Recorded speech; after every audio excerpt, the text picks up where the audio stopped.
నాకొక girl friend కావాలిరా. ఈయనకేం పుట్టింది? అప్పుడే చెప్పారా మా ముసలోడికి, వద్దు తాత వాటర్ కలుపుకోని. ఇనలేదు. రాదా అయ్యండి ఐరన్ బోర్డ్ అని పీకిండు. ఆయన మా తాత బదులు నువ్వు ఎందుకు అంత ఫీల్ అవుతున్నావు మావా? రేయ్, తాత గురించి కాదు బే. మరి ఇప్పుడే ఒక అమ్మాయిని చూసాను రా, హత్తిరిపోయింది. ఎక్కడ మావా? సిగ్నల్ దగ్గర వేరే లెవెల్లో ఉంది. సిగ్నల్ అంటున్నావు, అమ్మాయి అంటున్నావు, సరిగా చూసినావా? అమ్మాయినా? నీ అబ్బా అమ్మాయేరా. మరి పైకి చూస్తావేంద్రా మీ తాతతో పిలుస్తున్నట్టు? వేరే వాళ్ళని చూస్తే అమ్మాయి ఫేస్ ఫేడ్ అవుట్ అవుతుందని అటు చూస్తున్నాను రా. అంత బాగుందా మావా? వేరే లెవెల్లో ఉంది మావా. ఇంకొకసారి చూస్తే చాలా అనిపిస్తుంది రా.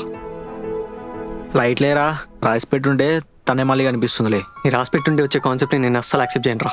ఆయన ఎవరో రాసిన జీవితంలో మనం బ్రతకడం ఏంట్రా? నా లైఫ్ని నేనే రాసుకుంటా. నీ సప్లినో రాసుకోరా ఫస్ట్.